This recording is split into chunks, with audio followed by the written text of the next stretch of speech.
Selamat pagi teman-teman sekalian.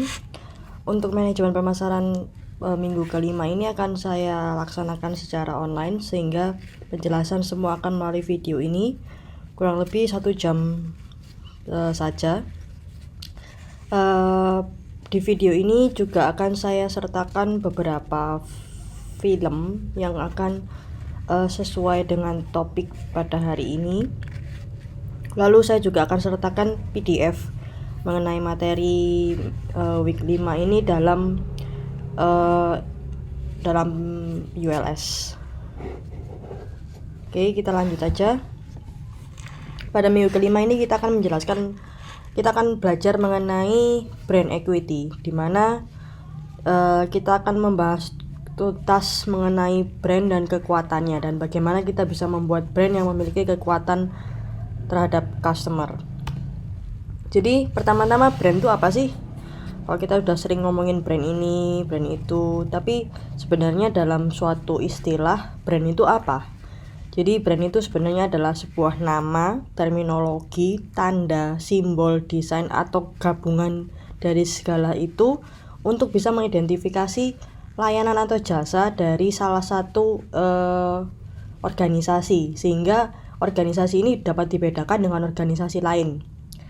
Atau paling enggak, kalau kita mau beli satu barang, bisa milih ini yang mana ya, yang namanya ini atau yang namanya itu. Jadi bisa saling berkompetisi dalam satu lingkup bisnis yang sama. Jadi perannya brand dalam sebuah produk atau jasa itu apa sih sebenarnya?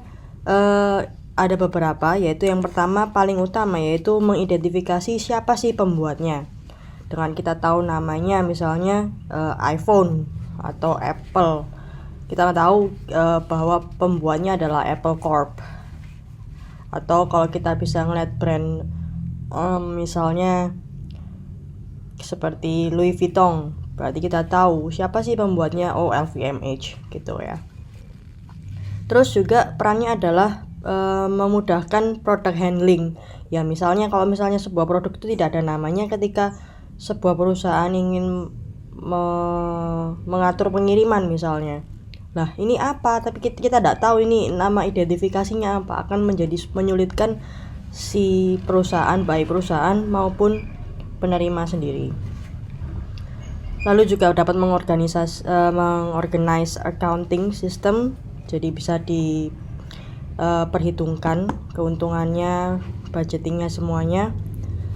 Lalu juga memberikan perlindungan secara hukum. Jadi kalau misalnya ada kompetitor yang mau meniru, agak sulit juga. Lalu bisa menunjukkan kualitas. Kayak contoh, kita tahu ada satu lini produk yang sama, yaitu produk HP. Dibandingin aja dengan nama Apple atau nama Mito, kita sudah tahu siapa sih yang kualitinya lebih bagus. Lalu brand tersebut juga dapat membantu untuk membangun sebuah tembok bagi kompetitor baru yang ingin masuk. Misalnya saya mau buat produk HP nih, tapi saya sudah tahu bahwa ada brand Apple yang sudah sangat gede dengan segala fiturnya, dengan kekuatan brandnya sedemikian rupa. Agak sulit bagi saya untuk bisa masuk ke pasar yang sama persis seperti Apple, karena ada tembok yang sudah dibangun oleh Apple, karena ada kekuatan brand tersebut yang sudah dibangun oleh Apple. Lalu juga bisa menjadi sebuah keuntungan kompetitif, karena brand itu sudah kuat, akhirnya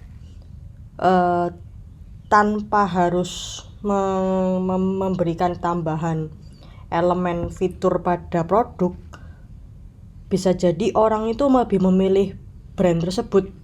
Even ada brand lain yang memberikan fitur yang lebih banyak.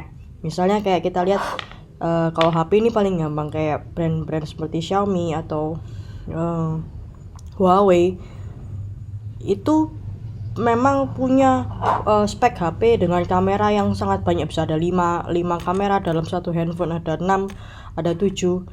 Tapi itu agak sulit mengalahkan Apple. Padahal Apple, kita tahu sendiri, maksimal dia punya kamera ada 3, tapi dia sudah memberikan sebuah quality dari nama sebuah Apple sudah tersignify, sehingga menjadi competitive advantage-nya dia. Dia tidak perlu bertarung secara banyak-banyakan fitur, tapi dia sudah kasih dia nama Apple dan semua fitur yang ada, dia sudah menang. Lalu juga bisa menjadikan keamanan price premium. Kayak tadi contoh paling gampang memang Apple. Even kita tahu fiturnya dia sedikit, tapi dia kasih tempel logo Apple Pro, price-nya bisa premium. Jadi kita kalau ngomongin branding, karena ini verb ing, tolong diingat bahwa ini adalah sesuatu yang harus secara konsisten terjadi. Jadi bukan berarti kita kalau sudah merancang nama, merancang logo, merancang simbol dan sebagainya itu selesai, tidak. Namanya branding adalah sebuah proses yang tidak ada habisnya. Jadi ketika kita merancang sebuah produk, kita harus memikirkan tentang brand kita. Ketika kita harus merancang sebuah layanan, kita harus memikirkan brand kita lagi. Ketika kita mau memperlebar pasar, kita kembali lagi ke brand kita. Jadi bagaimana kita secara konsisten mempertahankan brand DNA ini dalam satu lingkungan perusahaan. Dalam satu lingkungan perusahaan, note itu ya. Jadi brand ini tidak hanya dipegang oleh sebuah marketing manager atau satu bagian departemen marketing saja, tapi oleh seluruh organisasi yang ada dan seluruh bagian organisasi dalam perusahaan. Oke, lanjut lagi. Jadi kalau untuk brand equity adalah sebenarnya singkatnya adalah kekuatan brand tersebut. Jadi bagaimana produk dan jasa itu punya added value karena brand tersebut, dimana itu bisa tampak dari bagaimana seorang customer itu berpikir, merasakan dan melakukan sesuatu aksi terhadap brand tersebut. Misalnya di antara pilihan tadi yang sudah saya jelaskan, bagaimana dia memilih antar brand satu dan brand yang lain. Apakah dia harus memilih sebuah produk karena kekuatan brandnya? Apakah brand ini bagus? Oh, brand ini dari negara mana? Nah, ini semua bisa direfleksikan dari sebuah brand equity-nya dia. Nah, tadi kita punya kekuatan brand atau brand equity. Apa sih keuntungan brand yang memiliki brand equity atau punya kekuatan yang sangat tinggi? Yaitu jadi pertama, ada persepsi kayak tadi kan ada think, feel, act terhadap sebuah brand. Nah, muncullah sebuah persepsi bahwa brand tersebut itu menghasilkan produk performance tertentu. Jadi karena namanya A, maka pasti performanya demikian. Karena namanya B, performanya demikian. Lalu karena ada sebuah nama, juga ada kekuatan sebuah brand, akan ada kesetiaan, loyalty terhadap brand tersebut ya. Lalu juga less vulnerability to competitive marketing action, maksudnya ketika brand itu sudah kuat sekali, dia sudah strong, punya brand equity yang sangat tinggi, lalu kompetitornya melakukan sebuah marketing action tertentu, dia tidak perlu terlalu khawatir karena dia sudah punya kekuatan ini lagi. Balik lagi, dia punya kekuatan brand yang dia tidak perlu tonjol-tonjolkan lagi. Lalu juga dia tidak perlu khawatir dengan krisis apapun. Lalu dia juga bisa menambah margin keuntungan hanya dari brandnya.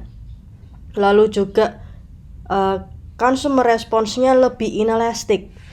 Jadi maksudnya apa? Consumer ini tidak mudah pindah paling enggak.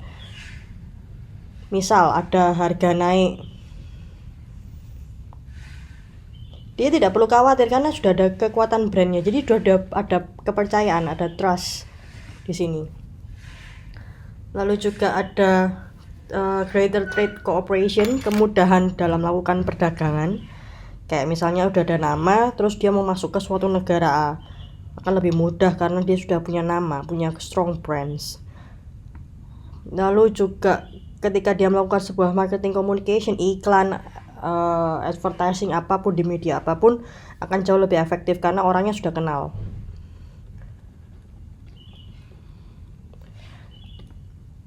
Lalu juga punya kesempatan licensing yang lebih tinggi. Lalu ini yang baru, apa yang dimaksud dengan brand promise? Nah, ini mungkin teman-teman yang sudah mengambil branding strategi ini bingung. Ini kita kok materinya ngulang sih, tapi tenang, ada beberapa tambahan yang berbeda. Jadi salah satunya ini. Jadi apa yang dimaksud dengan brand promise adalah sebuah visi dari seorang marketer yang diharapkan bahwa brand tersebut bisa jalan, bisa melakukan sesuatu untuk consumer. Jadi sebuah janji atau harapan bahwa brand tersebut bisa melakukan apa untuk consumer. Itu sebuah janji. Jadi brand promise. Contoh brand promise ya, ini kan saya kasih contoh. Bu, sabun. Cuman segini. Emang cukup? Iya, ini adalah shower gel konsentrat. Cukup 1 tetes untuk perlindungan dari kuman. Baru, Lifebuoy Shower Gel Konsentrat. Dengan Active Natural Shield, cukup 1 tetes, busanya dapat mencapai bagian yang sulit dijangkau, memberikan Anda perlindungan 10 kali lebih baik dari kuman. Baru, Lifebuoy Shower Gel Konsentrat.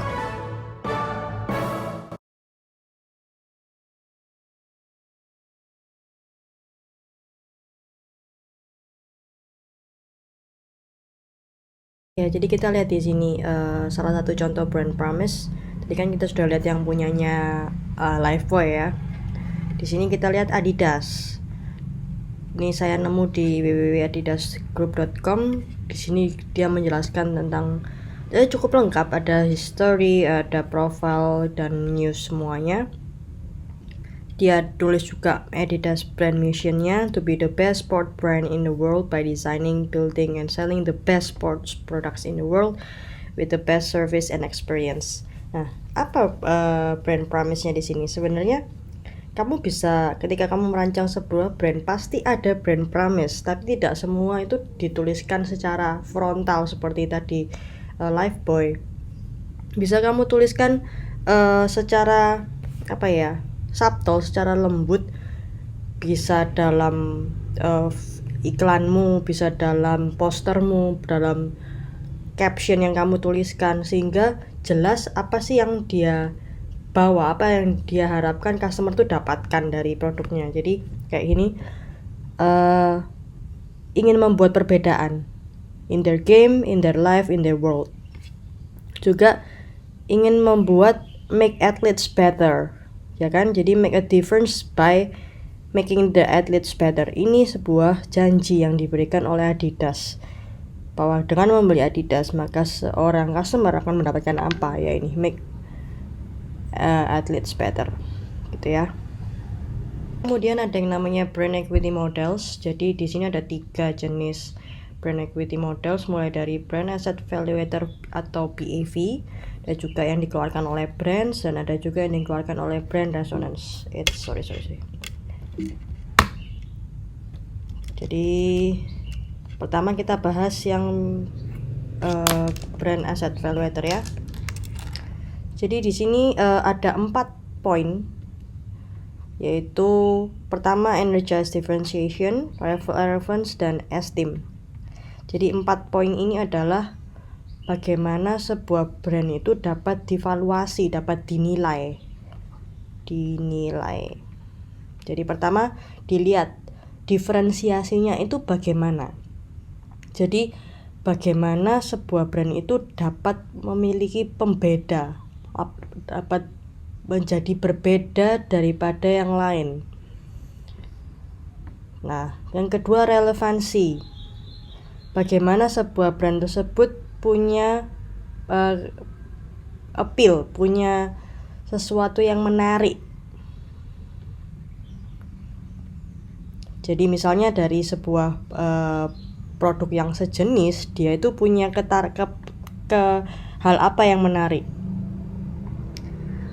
Lalu esteem, bagaimana brand tersebut punya quality tertentu dan punya loyalty, sehingga brand itu bisa bisa dianggap eksis dan bisa dihargai.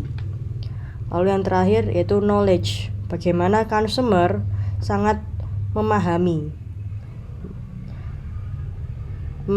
mengenai brand tersebut.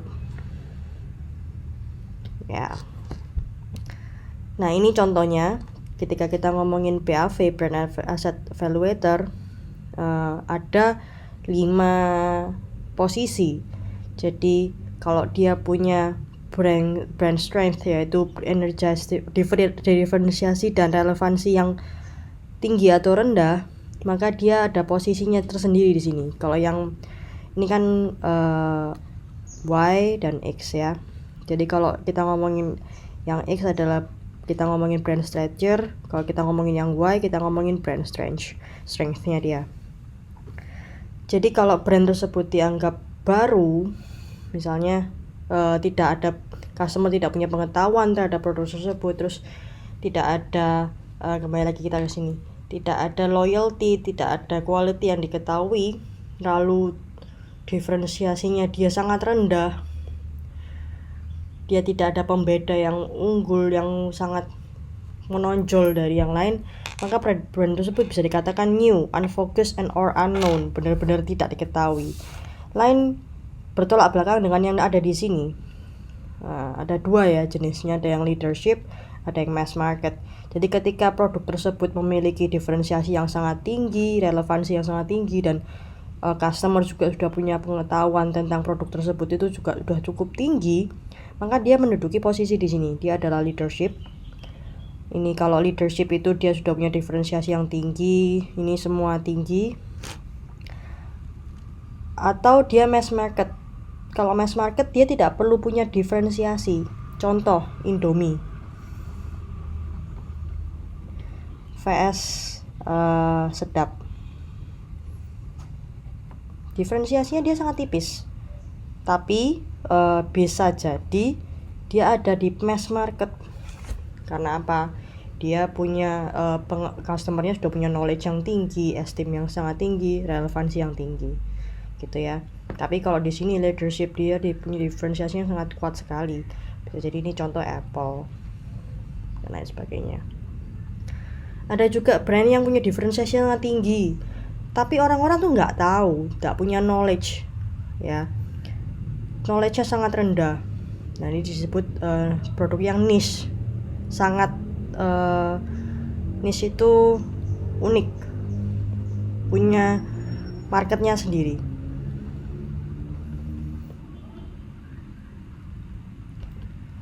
Ya. Atau ini juga dia diferensiasinya sangat rendah, ini sangat berkebalikan dengan yang ini. Tapi orang itu punya knowledge yang sangat tinggi, tapi beda kekuatannya sama yang ini. Dia tidak punya relevansi yang begitu tinggi. Nah di sini disebut barang komoditas. Nah ini contohnya, ini new, unfocused, eroding, declining. Ini sudah menurun.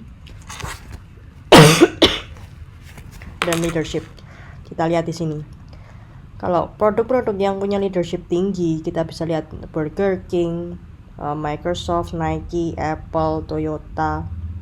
Dia sudah sangat jelas, dia punya diferensiasi yang sangat tinggi, knowledge-nya tinggi, esteem-nya tinggi, relevansinya juga tinggi.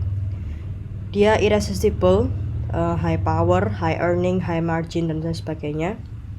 Tapi kita ngomong di sini adalah brand yang sangat baru. Ini anggap aja baru ya. Kita ini file beberapa tahun yang lalu. Ini brand yang mungkin beberapa orang tidak tahu ini apa. Ini pada saat ini NBA baru dimasukkan sebagai brand. Selama ini masih dianggap sebagai lembaga. Lalu kayak misalnya BitTorrent apa semua, ini sangat baru. Ini tapi dia mungkin punya pembeda yang tidak begitu tinggi itu dengan yang lain. Nah di sini adalah produk-produk yang niche, yang sangat kecil marketnya, yang marketnya khusus, sudah dikhususkan oleh orang tertentu. Pada tahun ini Facebook masih di sini karena dia masih belum memiliki diferensiasi dan relevansi yang dia belum membangun esteem dan knowledge melalui brand-brand yang dicaplok seperti Instagram dan lain sebagainya. Kita kembali lagi ke sini. Itu ya. Zara, ini juga masih Zara, dia belum punya perkembangan di Stradivarius dan lain sebagainya. Oke, lanjut aja. Kalau yang kedua kita ngomongin brands. Nah, di brands ini ada 3 hal utama. Power, premium, and potential yang dibangun oleh ini 3 hal ini. meaningful, different, salient. Jadi ketika sebuah brand itu sudah membangun sebuah arti atau sudah punya pembeda, lalu sudah punya kekuatan, keunggulan, outstanding terhadap produk lain, maka akan menjadikan produk tersebut itu either dia produk yang powerful, atau produk yang premium, atau produk yang potensial. Ya, jadi outcome-nya bisa 3 hal ini, dimana kalau misalnya dia punya power, berarti brand tersebut punya volume share yang bisa meningkat. Kita ngomongin di sini ya. Lalu kalau produk tersebut premium, berarti brand tersebut dianggap brand yang punya harga premium. Nah, jadi nanti kamu lihat ketika kamu membuat brand, apakah menetapkan produkmu itu di premium, potensial, atau power. Nah, kalau yang potensial ini dia punya potensi untuk meningkatkan value share. Lalu model yang terakhir yaitu ini yang paling mudah dipahami sebenarnya dari dua ini. Kalau yang ini kita akan ngomongin tentang bagaimana brand tersebut terresonansi dalam benak konsumen. Jadi pertama, ketika sebuah brand masuk, kayak kamu kenalan sama orang, yang dikenali dulu tuh who are you? Siapa sih di sini? Nah, di sini akan tujuan kita untuk bisa mendapatkan identity dalam benak konsumen adalah menanamkan brand awareness, menanamkan ya. Lalu di sini kalau sudah selesai, kita sudah sukses dalam menanamkan ini, kita baru naik ke level 2. What are you? Di sini kita harus menunjukkan performa kita dan image kita tuh seperti apa. Misalnya di sini visual desainnya seperti apa, terus produknya gimana, lalu membuat perbedaan. Nah, sudah sukses di sini kita naik. What about you? Respon terhadap ini. Jadi ketika sudah mendapatkan performa, akan muncul sebuah judgment dan feelings. Jika hal ini kamu lakukan dengan baik, maka di sini akan baik juga. Apakah hasilnya positif? Apakah produkmu ini disukai? Nah, itu ditentukan di titik ini. Lalu akhirnya kalau sudah positif, maka naik mendapatkan loyalty di sini. Resonance, intense, active loyalty. Di sini adalah pencapaian yang paling utama. Nah, bagaimana kita bisa membangun brand equity? Jadi, memang step pertama adalah membuat brand name, URL, dan lain sebagainya. Lalu kita, ini step ya, step 1, 2, 3. Jadi kalau step 2 kita baru membuat produk dan service dan supporting marketing programs yang cocok dengan produk tersebut, sesuai dengan brand DNA kita. Lalu akhirnya kita bisa link brand tersebut terhadap seseorang, suatu tempat, atau sebuah benda, atau benda apapun. Contoh, kita punya di sini dutanya, duta ambasador. Kalau lokasi misalnya kayak contohnya Apple Store.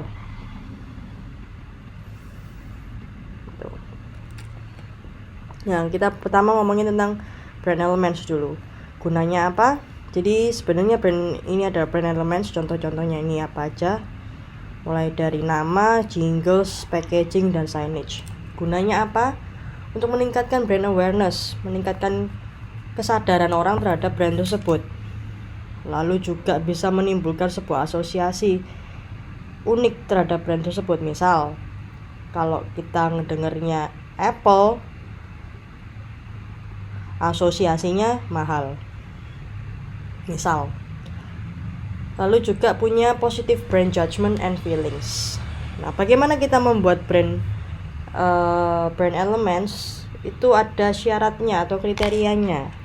Sebenarnya ada 6 kriteria utama, yaitu memorable, meaningful, likable, transferable, acceptable, and protectable. Jadi kalau kita ngomongin memorable, Jadi easily recognize, easily recall, mudah di recognize orang ketika dia jalan, oh cuma ngeliatin warna aja dia sudah tahu tuh brand itu. Misalnya warna hijau, itu sudah pasti antara Grab atau Gojek. Nah, kalau misalnya easily recall, misalnya ketika saya mendapatkan suatu masalah yang harus diselesaikan oleh suatu produk, misalnya saya mau beli makanan nih, produk online apa yang saya recall, ya kalau Grab berarti Grab unggul dalam recall-nya saya daripada Gojek gitu ya. Lalu kalau meaningful, itu either dia bisa deskriptif, menjelaskan tentang produknya apa, dan juga bisa persuasi, bisa membujuk orang untuk membeli, menarik gitu ya. Likeable, bisa disukai, dia fun, interesting, terus logonya juga bagus, aesthetically pleasing. Transferable, seandainya kamu mau mentransfer ke kategori produk lain itu sangat mudah. Lalu juga bisa digunakan di negara apapun, maknanya, arti namanya ketika di negara A positif atau negatif. Lalu adaptable, fleksibel dalam segala zaman. Kalau kayak zaman sekarang itu kopi-kopi semuanya namanya kayak Janji Jiwa lah, apalah, nama-nama indie gitu. Apakah ini semua akan bertahan hingga 5 tahun ke depan? Nggak kan? Nah, itu kurang bisa update dan tidak fleksibel terhadap zaman ya. Lalu bisa dilindungi secara hukum dan dapat memenangkan kita lawan kompetitor. Jadi ini apalagi contoh-contoh yang kopi itu, kayak kopi mantan kenangan itu tidak punya sesuatu yang kompetitif karena hampir sama. Lalu bagaimana kita mendesain marketing yang holistik? Jadi kita harus mengintegrasikan sebuah program marketing kita secara kolektif, seluruh bagian dari perusahaan harus terlibat.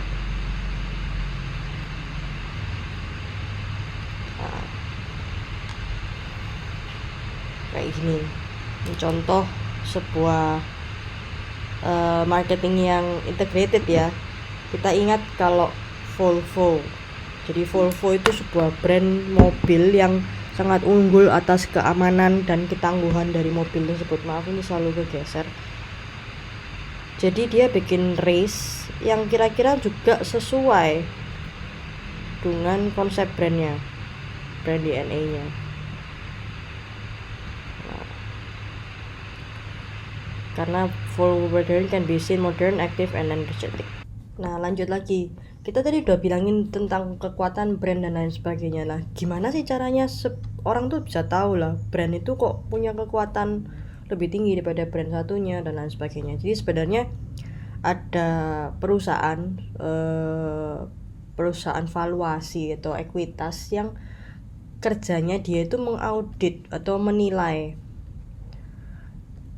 sebuah brand, kinerja dan lain sebagainya. Jadi misalnya dilihat kekuatannya, terus apa aja yang kurang, yang bisa diimprove untuk meningkatkan equity-nya. Itu dengan cara brand audit. Bisa juga dengan melakukan tracking. Nah, kalau tracking ini kita mengkolek kuantitatif data. Jadi kita bisa melakukan semacam survei gitu ya. Survei terhadap consumer tentang bagaimana sih brand kita ini, brand dan marketing program kita tuh performs. Lalu divaluasi, jadi bagaimana sebuah brand tersebut punya financial value. Nah, kalau ngomongin financial value ini kita kalau lihat ini 2017 ya, saya belum update yang 2018, silakan dicari sendiri. Atau nanti kita bandingkan. Untuk Apple kita lihat di sini valuasinya dia kurang lebih 184,154 US dollar. Ini juta ya, million. Ini dia nomor 1 di nomor 2017. Coba sih kita lihat tahun 2020 ini gimana. Interbrands 2020 sudah keluar kayaknya. Oh belum, atau sudah ya, kita lihat.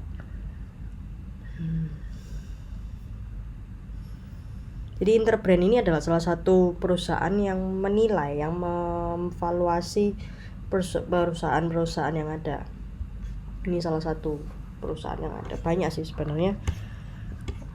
Jadi ini ternyata belum keluar yang 2020. Oke, coba kita cek yang 2019 kalau gitu. Biasanya sih yang kerja di Interbrand ini akuntan gitu ya. Oke, saya udah ketemu lagi. Ternyata tuh kayak pakai player gitu. Di sini kita bisa lihat bahwa ranking 1 masih Apple, ranking 2 masih Google, Amazon dan lain sebagainya. Tapi kalau kita lihat 10 tahun yang lalu, sebenarnya produk-produk makanan, minuman, McDonald, Coca-Cola dan lain sebagainya itu menduduki posisi yang lebih tinggi daripada sekarang gitu ya. Sekarang ini sudah bergeser, teknologi yang posisinya lebih tinggi, dan Apple so far adalah yang nomor 1 dengan valuasi. Jadi harganya logo ini adalah harganya brand ini adalah 234 juta dolar US dollar ya, Apple. Dan rankingnya ini based on 3 components that contribute to brand cumulative value. Jadi dilihat dari financial performance. Otomatis kalau kita ngomongin financial performance, bagaimana sih Apple itu bisa mendapatkan financial performance yang sangat baik dari penjualan dan lain sebagainya. Terus bagaimana brand tersebut memiliki peran dalam purchase decision-nya si customer. Jadi ini kan pasti dari survei ya. Jadi ketika dihadapi dengan banyak handphone, customer milih yang mana? Oh ternyata dia milih Apple daripada Samsung yang masih posisi 6. Kekuatan kompetitif dan kemampuannya dia untuk menciptakan loyalty dan sustainable demand and profit into the future. Keren banget ya, masih Apple yang nomor 1. Oke, kita balik lagi ke sini. Oke, posisinya kurlap ya. Nah ini kita lihat bagaimana sih kita bisa memanage brand equity. Jadi bagaimana kita bisa mengontrol kekuatan brand kita, dimana sekarang itu ekonomi sangat mudah terdisrupsi dengan hal macam-macam ya. Jadi ada 2 hal, ada brand reinforcement, ada brand revitalization. Jadi kalau brand reinforcement adalah bagaimana sebuah company itu mempertahankan value-nya dia sehingga tidak turun, does not depreciate. Jadi dia mempertahankan, bertahan dengan menambah kekuatan. Jadi dia memberikan reinforcement. Caranya gimana? Benar-benar meningkatkan brand meaning terhadap apa sih yang direpresentasikan produk tersebut, benefitnya produk itu apa yang harus dipenuhi dari produk tersebut itu harus diperkuat. Ini harus diperkuat. Terus bagaimana sebuah brand tersebut membuat produknya superior dan punya asosiasi brand yang unik terhadap benak masyarakat, benak konsumen. Contoh, ini salah satu brand yang gagal menurut saya melakukan reinforcement sekitar mungkin 5 tahun yang lalu. Ini Nokia. Dia fail karena apa? Dia tidak melakukan ini, tidak mengikuti strategi bertahan dengan menambah kekuatan. Ketika semua brand menambah Android,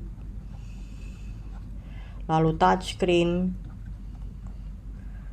dan lain semuanya, dia ngetek bertahan dengan kemampuan yang dia punya sendiri. Jadi di sini dia tidak melakukan hal-hal ini. Dia tidak membuat produknya lebih superior, ya kan? Nokia tidak melakukannya, tidak membuatnya lebih dipilih, sehingga dia kalah. Tapi sekarang mungkin memang dia sedang melakukan sebuah strategi baru untuk mereinforce mereknya sebagai brand smartphone lagi itu ya. Itu contohnya brand reinforcement. Ada lagi yang namanya brand revitalization. Nah, ini adalah bagaimana merubah sebuah lingkungan marketing, merubah marketing environment. Jadi di sini caranya untuk merevitalisasi adalah memahami 3 hal ini. Apakah ada hal-hal positif yang berkurang kekuatannya dan keunikannya? Apakah punya asosiasi negatif terhadap brand tersebut? Ini kalau sudah ada asosiasi negatif terhadap brand tersebut, sudah lebih baik direvitalisasi aja. Nah, kalau sudah ada ini, kita harus putuskan bagaimana caranya, how. Contoh, kalau menurut saya pribadi yang harus direvitalisasi adalah Lion Air. Lihat, positifnya dia apa? Oke, dia sudah mencakup seluruh bagian Indonesia.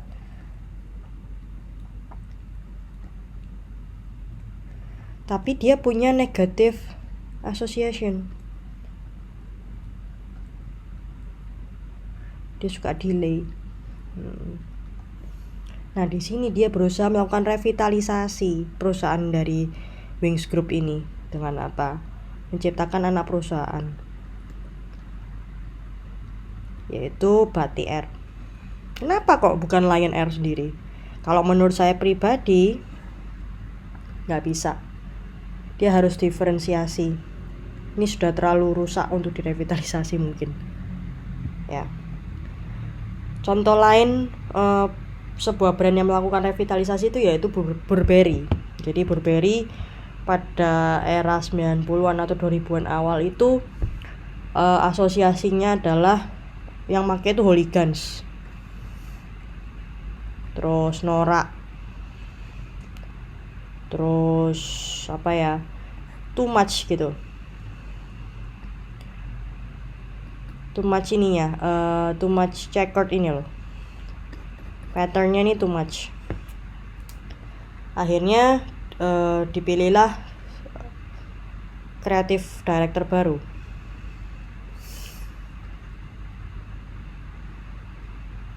Director baru yaitu Christopher Bailey. Nah, ini kita lihat videonya. Nah, kalau sudah, contoh berikutnya Garuda Indonesia. Jadi nggak cuman Lion Air aja loh yang dulu itu yang dipilih, yang dipikir suka delay. Dulu Garuda Indonesia itu dianggap delay, rajanya delay, kemudian jatuh,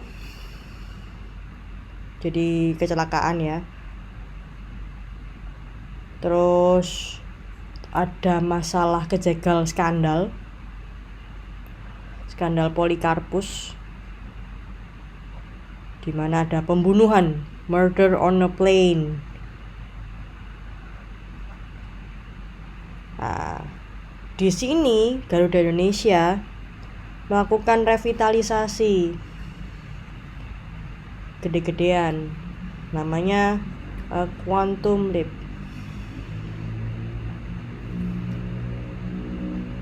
by Emir Syahsatar. Silakan di Google.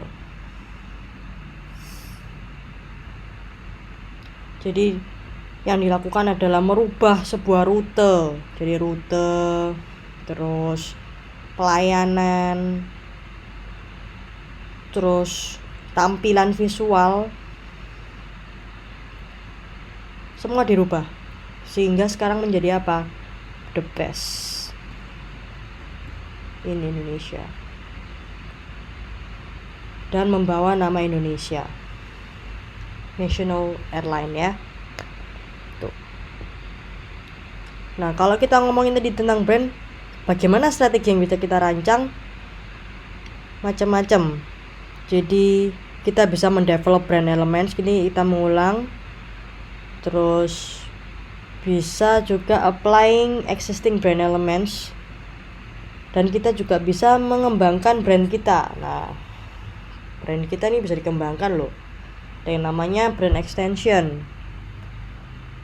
Brand extension tuh ini, kegiatan ini namanya brand extension. Kita mengextend brand kita.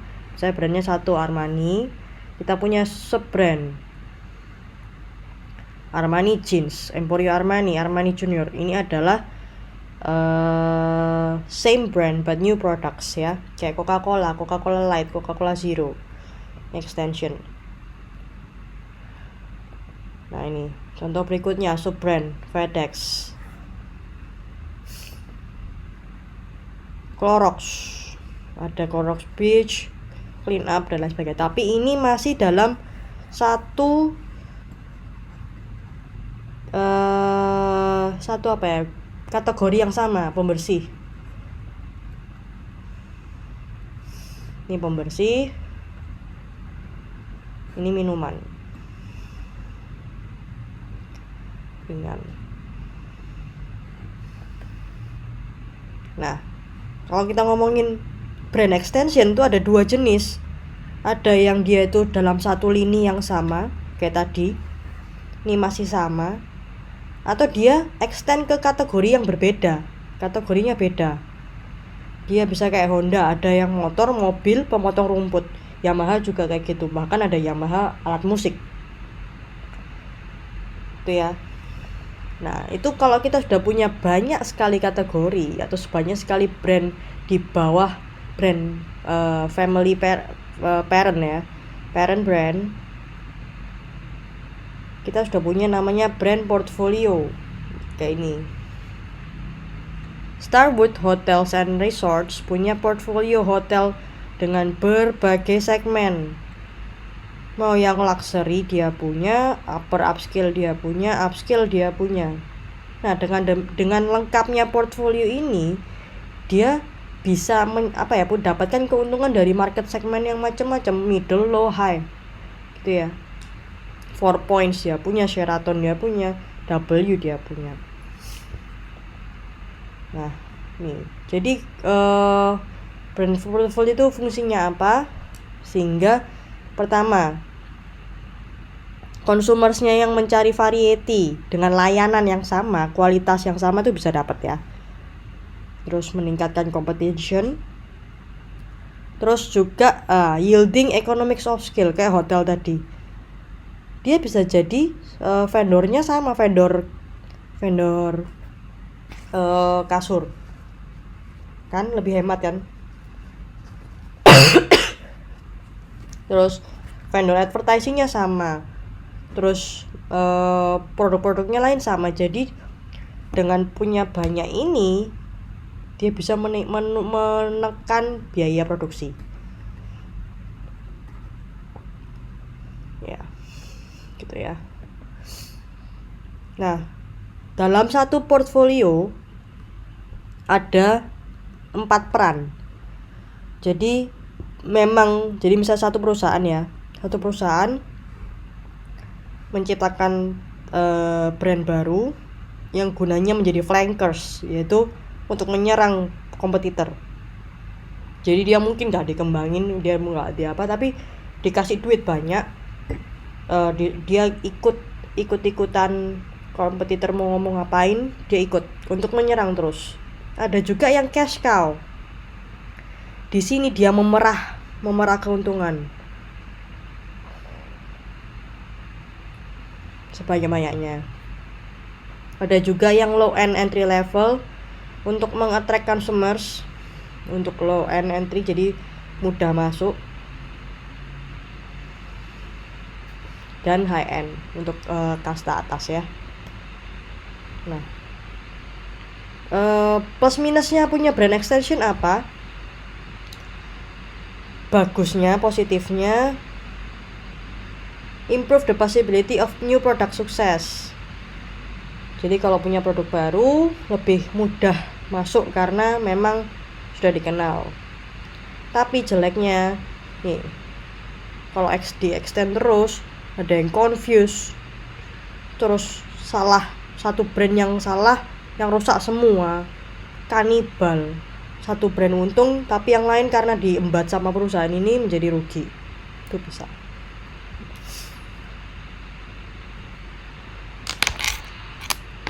Addressing competition and driving growth. Bagaimana sih cara kita bisa berkembang, brand kita bisa berkembang? Ya memang standar ya, kita membangun terus market share, kita memperlebar market share kita. Lalu kita mendevelop customer yang loyal terhadap kita, building customer brand, innovating new product, service, and experiences. Ini harus. Ekspansi internasional bisa dengan akuisisi, merger, dan alliance, kerjasama. Lalu social responsibility, jangan lupa CSR,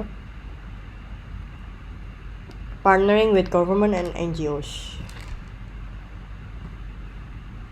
Bagaimana kita bisa menumbuhkan intinya aja. Jangan lupa untuk terus bertahan, terus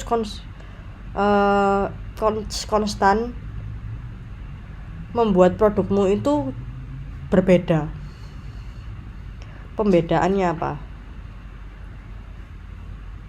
Lalu distribusi selalu didorong ke tempat yang sudah kamu jual, tempat penjualanmu, dan bukalah tempat penjualan baru. Buka channel baru.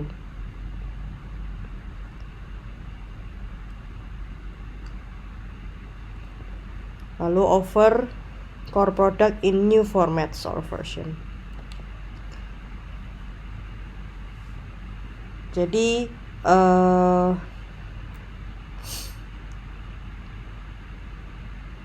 bagaimana kita bisa mengexpand total market demand kita? Pertama, bisa mendapatkan new customer dengan cara punya penggunaan baru terhadap produk yang sama. Jadi misalnya kayak ini contoh, Monroe Shocks and Strut ini dia mempertahankan yang sama. Dia itu kalau kamu bisa menukar ini pegas mobil ya, ditukar lagi, akhirnya orang tetap bertahan dengan brand yang sama. Atau juga dengan iklan terus ini kamu bisa dapat new customer. Nah, lalu bagaimana kita bisa mempertahankan market share kita? Ini ada 4 sebenarnya, tapi 3 dianggap proaktif, 1 dianggap defensif. Jadi kalau kita mempertahankan sebuah, misalnya ini pie ya, terus kita ada misalnya kita di sini, terus ini A, B. A mau ekspansi, B juga mau ekspansi. Gimana cara kita bertahan? Ya, either kita menjadi responsif market ini, kita bisa menyerang atau kita bertahan. Apakah kita menjadi marketer yang responsif, selalu mencari kebutuhan dan memenuhinya? Apakah menjadi orang yang forecasting? Dia meramal kebutuhan ke depan, atau mencari solusi baru yang tidak disadari. Solusi baru atas masalah yang sama.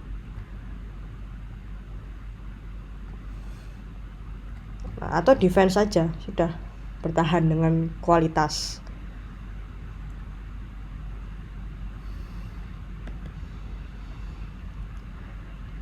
Kalau kita memilih menjadi market challenger, yang kita serang itu bisa market leader. Yang kita bisa serang itu adalah perusahaan lain yang ukurannya sama seperti kita, atau yang lebih kecil, atau orang-orang yang diem, punya status quo. Nah ini, jadi beda. Kalau ini kita menjaga, kalau ini kita serang. Kalau itu challenger, atau kita mau menjadi market follower. Kalau mau jadi market follower, pilihannya bisa jadi cloner, peniru.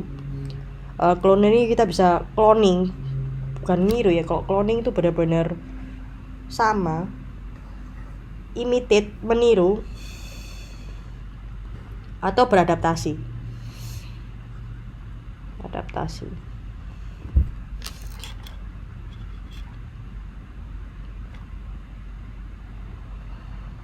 Bisa juga kamu menjadi market nicher. Jadi di sini kamu leader in a small market.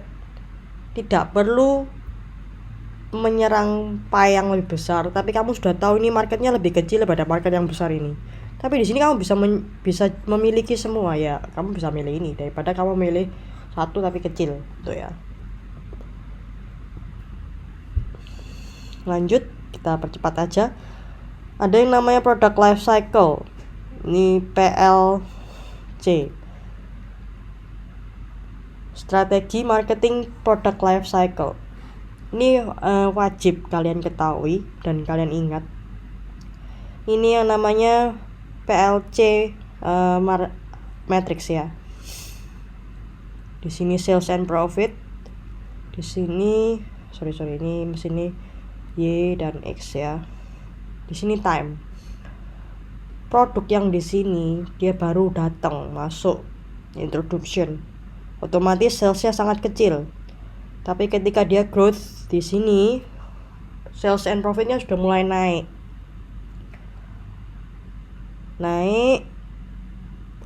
Lalu di sini ada maturity. Nah, maturity ini sampai di titik mana dia itu sudah mencapai titik tertinggi, max, sehingga dia mengalami decline.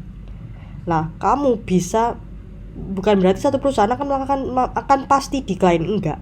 Sebenarnya di sini dengan timeline baru kamu bisa membuat sebuah produk. Misalnya di sini ya. Sebelum dia mengalami declining, kamu bisa menciptakan life cycle baru. Nah, di sini. Jadi mungkin di growth ya di sini lagi. Dan dia akan merasakan decline di sini lagi. Bikin yang baru lagi. Contoh Honda Jazz ya. Jazz. Ketika dia sudah menjual, ini Jazz 2010 misal. 2010 dia jualan, oke, terus dia sadar nih, di sini akan mencapai titik max. Sebelum di sini Toyota sudah melakukan riset sebelumnya, sehingga dia sudah introduce yang baru. Nah, introduce yang baru Jazz 2015 misal di sini. Lalu dan seterusnya ya. Jadi pastikan ketika kalian membuat sebuah produk, jangan sampai turun dulu. Kamu sudah harus punya produk baru. Ini kalau kita ngomong life cycle-nya produk sebuah produk ya, bukan jasa. Produk yang kita ngomongin style, produk yang klasik ya. Selalu ada. Produk fashion akan turun pada waktunya, atau produk fat dia akan populer dalam waktu yang sangat singkat, terus dia mati. Ini pasti ini kopi indie. Lihat aja. Kalau ini kan style ya, kita ngomongin ini Starbucks. Fashion mungkin yang standar masih ada sampai sekarang, Mandailing. Dia bertahannya akan lebih lama.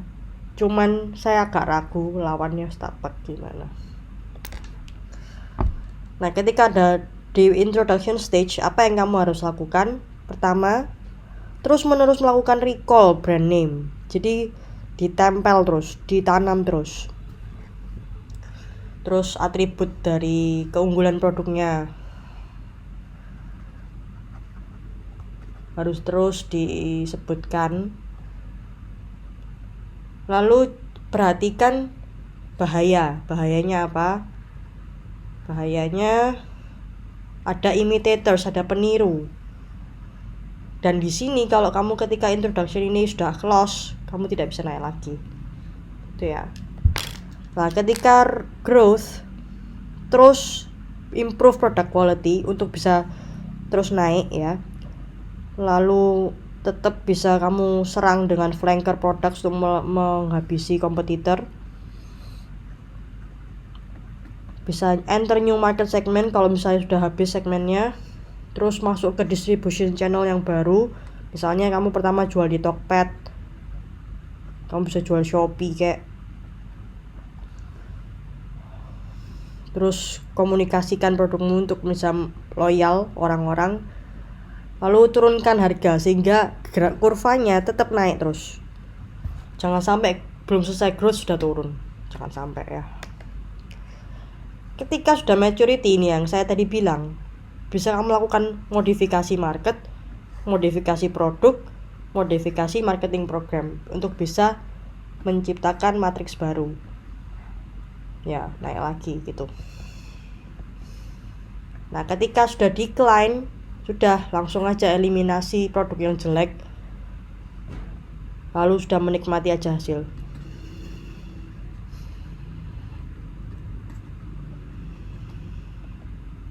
Nah, sekian dari manajemen pemasaran minggu kelima. Cukup cepat saya menjelaskannya, cuman kan kalau video mungkin bisa dibalik-balikin lagi. Silakan mendownload PDF dari PPT dan dicatat notes-notesnya. Semoga sukses. Terima kasih.